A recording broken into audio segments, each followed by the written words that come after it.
As I can see all of you, I am so grateful beyond what you can imagine. As we start, I want to recognize some people in here. I want to start with the public schools district supervisor and Relays district, our ever young looking Ma'am Hilda Trinidad. She was my former English teacher, very vivid and clear in my mind. This is our classroom here with Ma'am Hilda, together with Sir Robert, the math teacher. I want also to recognize Secondary School Principal 1, Sir Daniel Quito, a very energetic and smart guy. You are so blessed to have the principal like me. I also want to recognize our police lieutenant here, my pamangkin, Lieutenant Paulo Pagkaman. He's also a graduate here back in 2012, I believe. I also want to recognize my relatives here. I have my cousin here, Cousin Sole Domingo, former Miss Domingo. Alam niyo yun, kilala niyo siya. And Mrs. Kalilog na siya ngayon.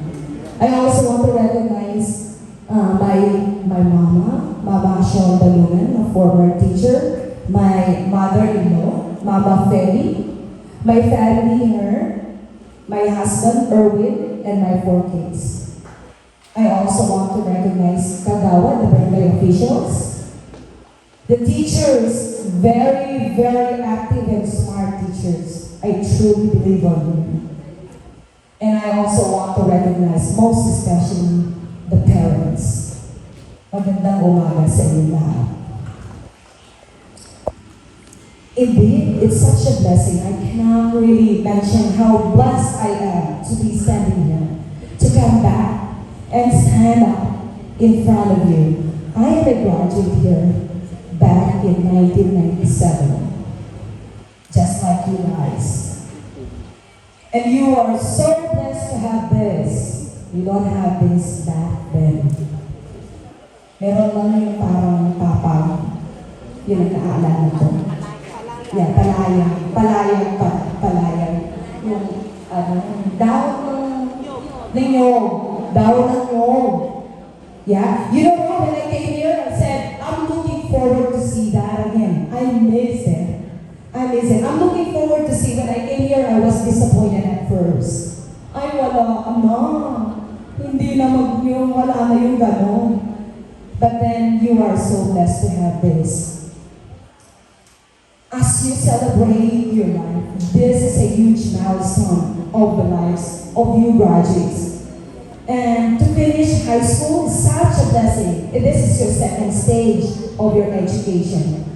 I know that you have been challenged more than ever by COVID-19 with the pandemic. And it's a worldwide pandemic that everybody experienced it. It was challenging. It was really challenging. However, as I can see each one of you, all of you have been successful because your education provided by your teachers, all the staff members here, all school staff here and officials, people in the Department of Education, your principal. These people molded you through a resilient educational foundation. That's why you're here, as your theme says. You are called conquerors because you have great leaders, loving parents, and untiring support. They have untiring support for you. So I am here today to share some ideas to encourage you. That's my role, to encourage you to become a better person. And I have listed 3 big things here, and I want to inculcate in your mind 3 things as you walk up here. You got these 3 things, and I want you to ponder upon as you will continue your journey in your education. First, I want you to know that you should not be afraid. You should not be scared scared to take the next step towards your dream. Huwag kayong matakot na mangarap. Mangarap kayo kasi ito lang yan.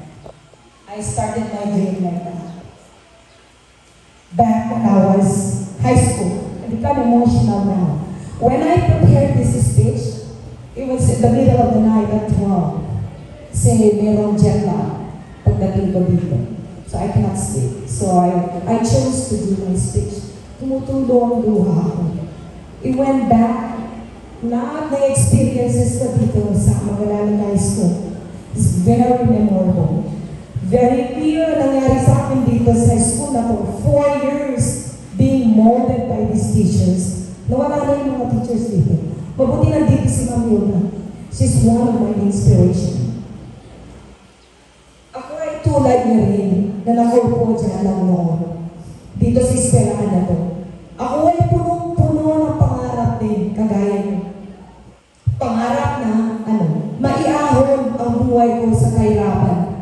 Maiahon yung sa kahirapan ng pamilya ko. Kasi, hirap lang din kami. Sobrang hirap, mas mahirap pa sa inyo. When you guys are lining up, I looked at you. Wow, these kids are white. Their skins are white. Malamang hindi na sila naglalakad dito. Because when I was like, I looked so dark, 50. Walang kay chuchura kasi naglalakad. Kayo ngayon, napakapalad niyo. Ang lalaki niyo, ang tatangkad. Ang lalaki nila. Samantalang nung kami, niliit, alam mo bakit? Tagtag sa hirap pagbubuhat mo kung ano-ano. Kaya hindi kami lumaki na ganito. Hanggang maliit na lang ako. Ganyan. So, treasure that. Treasure that kasi yun yung mga blessing niyo sa buhay. Gusto mo bang laging hirap na lang nararanasan? Siyempre hindi. Alam ko hindi. Kaya simulan niyo ang pagbabago na mangarap kayo sa buhay niyo. Diyan magsisimula ang pagbabago ng buhay. Nagsimula lamang sa isang ambisyon nung ako ay nasa high school. After that, I started to take step towards my dream. Hindi nagtapos doon. Dream big and start to act now. Rest assured, all your parents, your families, teachers, they will support you all the way. Ibang-iba dito sa Pilipinas, education is top-notch. Kaya kayo, napakahalaga at napaka-bless nyo kasi meron mga nagsusupport sa inyo. So, i-take advantage nyo yun. Do not make an excuse for not trying to reach your goal with the skills and abilities that you have developed through a resilient education that you have been trained by your teachers. All your learnings that you have gained from this school, I know for sure have molded you to be ready to pursue higher education. Huwag kayong matakot na aksyonan ng pangarap. At least, sa bayan, pupunta kayo para mag-aral. Gumawa kayo ng paraan para maka-enroll sa kolehiyo. Ang kahirapan na laging dahilan natin, lagi yan na lang naririnig ko mahirap lang kami. Hindi yun ang isang balakid, hindi yun ang rason. Huwag kayo dito sa pag-aaral at magtapos kayo. If I must look back during my years here in school, I can clearly say that my education here, with the support of the teachers, have helped me big time and pushed me a lot to go forward. So yun ang unang puntos, mangarap at huwag matakot. Pangalawa, foster a growth mindset. Paunlarin ang paglago ng pag-iisip. So I just want to emphasize the power of growth mindset. That intelligence and abilities can be developed through dedication, effort, perseverance. Lahat yun. Pag buuin yun lahat, it's powerful. I want you to understand that you have the capacity to learn, to grow, and that higher education provides an ideal environment to further and to develop your skills and knowledge. By cultivating a growth mindset, you will view challenges as opportunities. They are not hindrances. And it will motivate you to pursue higher education. Higher education is a means. Hindi kayo magtatapos dito. Tuloy-tuloy lang ang laban. Huwag kayong stay dito. Ang mga problema ngayon, mga challenges lamang yan para lalo nating pagigyan ng pag-aaral. Your primary and secondary education, just like me before, just didn't aid me to be successful, but challenged me to strive harder, just like others whom they consider successful. Okay. Kasi taga-kanyunan mo ba? Taga-libaw na. Pero may tawin. According lang kayo, encourage ko kayo sa mga experiences ko. Makabagbag ng dami ng mga experience. But I did not regret any single minute. I thank my mama to provide me what she can. And to strive harder. Kasi yun lang ang may provide niya sa akin. Nagpasa ko kasi yung manalang kanararin niyo. Imagine niyo mag-alalag ang dektong alibago para sa alibago. No means of transportation but to walk. Nakastagin mo niyang penga, tricycle niya. O, may pa tricycle ka to time ko.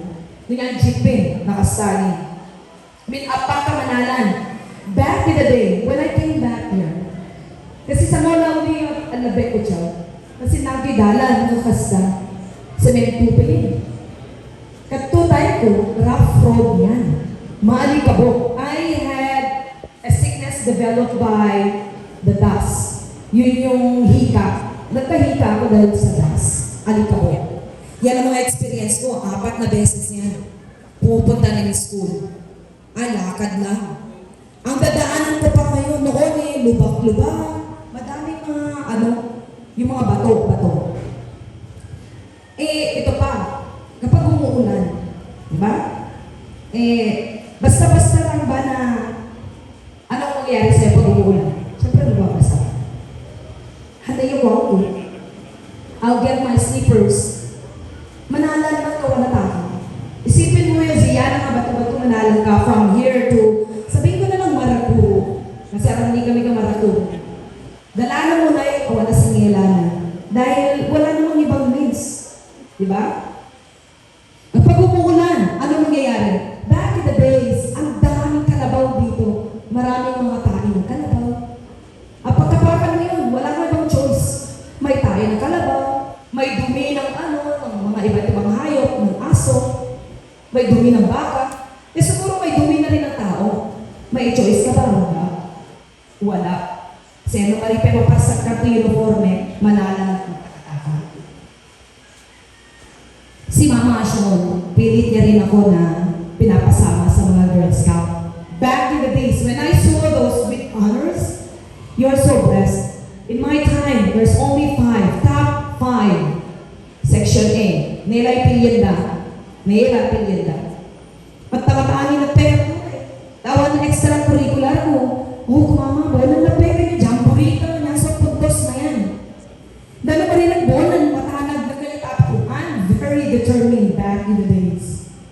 Now, very competitive kami.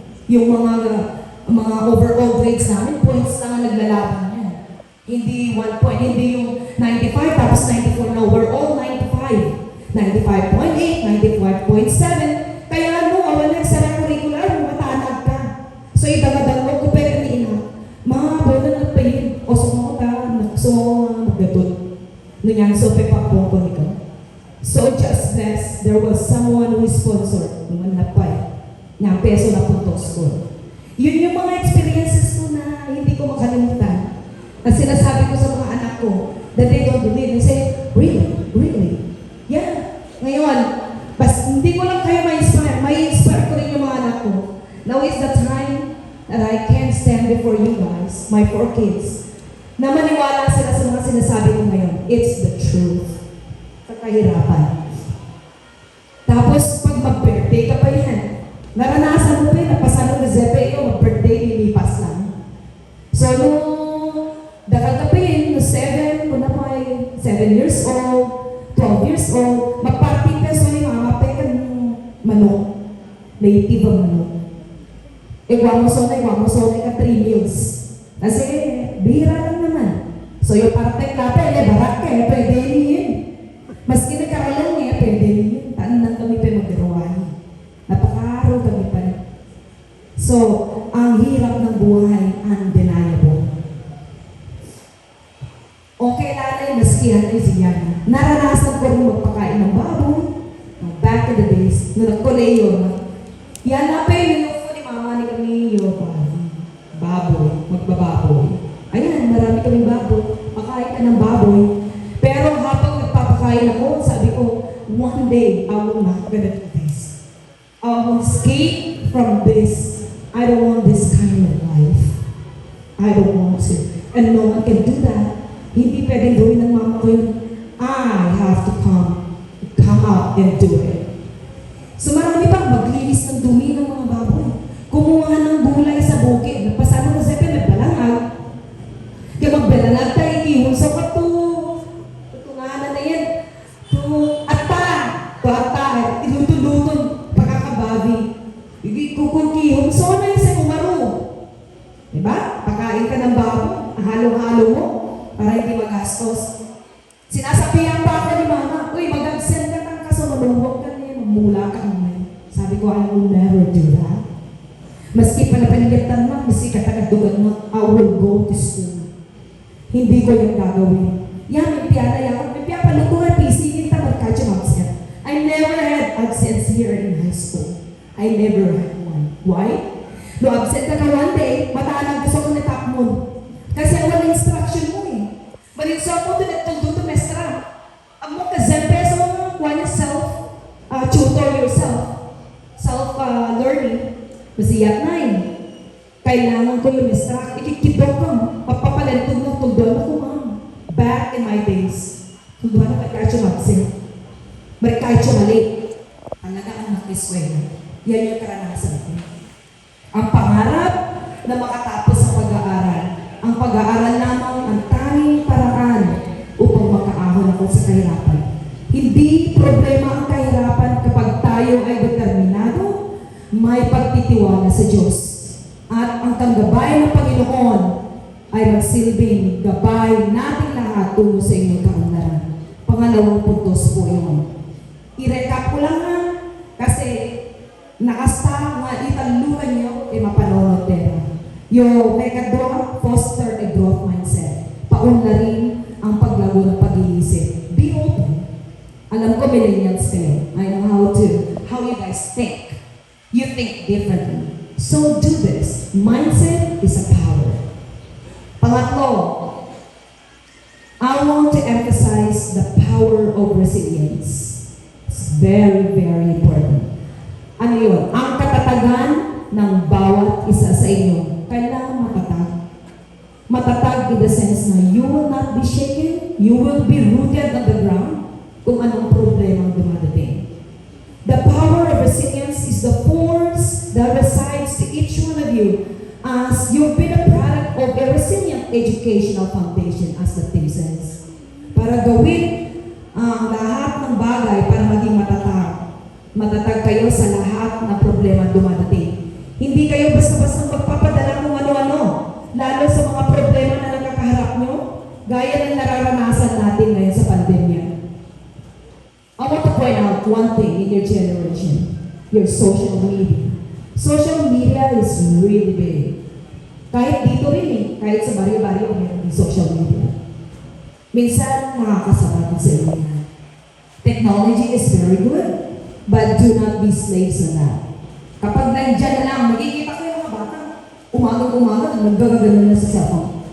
Okay, research says there is a bad effect if you are not controlling it. Okay ang technology.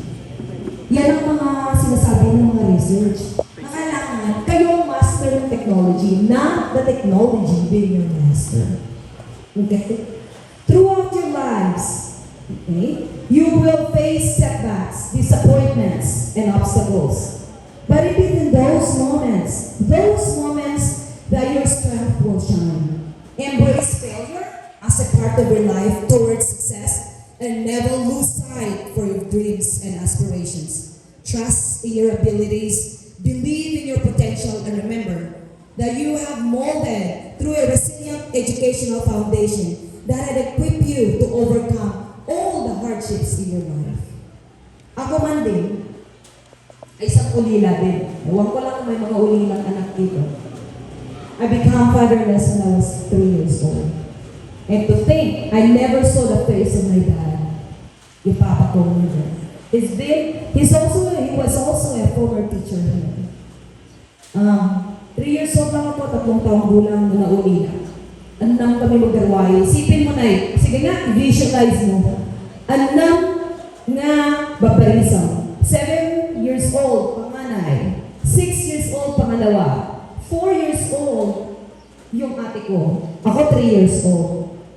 Tapos 1 year old and 7 months. Visualize mo na yung Zia na may sisa yung ina. Kung sa mga parents, makaka-relate kayo kapag single ka. Isipin mo how hard. Lahat yun orchestrated by the Lord para magpursige ako. Lahat yun, hindi yun na ginawa ko lang ng kapalaran ko. Pero magtatapos ba doon? No, you make your own life. You dream and make your own life. Ita sa tasong therapy kani ako, maupo natin. Napiaban lang magdasal. Napiaban lamang na magkidwa ko upo sa Panginoon. Ang Panginoon ang tanging solusyon natin dyan. Maski yan na yung ang ikarakarang mo, may kabright mo na awan na ako. Awan na papalaman. He is the source of your strength. He is the source of your wisdom, the source of everything. Kaya maraming kalapanan na magdasal. Believe in Him that He is the Creator who can change your life. And then, nung amin na ikaw namin, i-orchestrate mo namin, pag bubuin mo, then you will become somebody. Kaya kayong mga graduates, maging matatag. Kayong pundasyon, yung mga pundasyon na natutunan ninyo dito, lahat yan ay mga baon nyo pag kayo'y nagtuloy. Tuloy-tuloy na kayo sa inyong pag-aaral. Basta kapag gusto nyo nang magpapatuloy sa pag-aaral, may paraan yan. Matali ka rin kayo namin. No, yan ang problema, no, okay na yan. Kasi marimalay ko yung problema na namin. Sipin mo yan, growth mindset. Diba? Hindi lang naman ikaw may problema. Lahat naman. Itero namin, marila ikaw. Marin kuwang kang dahilan nyo, marin eskwela, ta, napakari problema, tari, awan na kwarto. Marin mabuang inakyakan kang eskwela. That is a lie. Hindi yan makatotohanan. Tulay, number 3 kami. Napakauli na manin. Nakakasay pa experience ko kasi back in the days. Alam mo, yun ang mga inspirasyon ko. Alam niyo, yun ang mga inspirasyon ko. Lumasit na yung Pilipino ng ibang bansa. Yung kahirapan dito sa ating bansa. Yun ang mga inspirasyon. Kaya lahat na pumupunta doon, ng mga Pilipino, wala kang nakikitang nagpamalimos. They have good jobs. Because we value our lives here. We value our blessing. Kaya kayo magpursige din kayo. No? Sobra siya, hindi ka matulay ka tunay. Tunay ka bingkong. It's just how you look at your situation. It's your mindset. No hanayo na piya, na panonono, kwano, aksyonan mo. Marino, panapanonotan mo lamang, nakasta na panonotan ko tunay. Awa na pagbalinan na nai. It has to be practical. You think of something, then act on it. It has to be practical. No napanonono nga, marino makabalin, awan yan, marino makabalin. Kasi na yung mindset mo eh. Pero nung mapanono na kaya kong kabalin, then it forces you to do something. It forces you to do something and you find resources. Ako man magpapabaya. Amuna yung nag-chuputo mo. If you desire for that, then He will give it. Actions starts at your head on the things you think and spend time to ponder and act on it. Resilience also is the unwavering determination to rise above adversity, to bounce back from failure and to forge ahead with unwavering strength. Throughout your educational journey, you have demonstrated resilience repeatedly as you now are graduates right now, overcoming academic challenges, personal struggles, and the uncertainties of chapter of your life, carry this invaluable trait with you. Believe in your ability to overcome any hurdle that comes your way. Remember, true strength lies not in avoiding difficulties, but in facing them head on, with determination and unwavering resolve. Let resilience be your guiding light, propelling you forward on your path to success so you can continue and continue until you reach what you want to be. Yan ang marik ka ng mga magilaw mo. Mas kinabali na itong bachelor's, tuloy-tuloy lang. Kasi education is a continuous process. It's a growth mindset. Nakakastang ang panamutan niyo doon na. Embrace failure too as a stepping stone to success. And approach challenges. You have to approach it positively and proactively. Remember, the road to success is not easy. Mari na nalohon. Mari na nalohon. Among kami kayo, ziyato mo gila mo, I for one can testify for that. Pero mas naziya, yatolem no marim makabalim. Mas naziya. Take this, very practical thinking. You go to college, maybe 4, 5 years, 6 years, and then the rest of your life, you reap your success. Isipin mo na, o marim mo eskwela, marim mo papanonat yung magtuloy-tuloy na ginagawa mo. Ano yung mangyari nito? The rest of your life is gold. Masiyat, di ba? Masiyat. Masiyat na panunutan yung punay. But it is in these moments of adversity that your true resilience will shine through. Trust in your ability to navigate the twists and turns of your life's journey and emerge stronger on the other side. With resilience as your companion, there is no limit that what you can achieve. And then yun ay lesson. Among ka napagod. Mapagod. Pero inspired ka meron mo. Kali-kali. It is really hard. Pero awan na kwenta na yan. Kasi kaya ko ma-inspire kayo na graduates. Lastly, behind every resilient graduate, there is an exceptional educational foundation.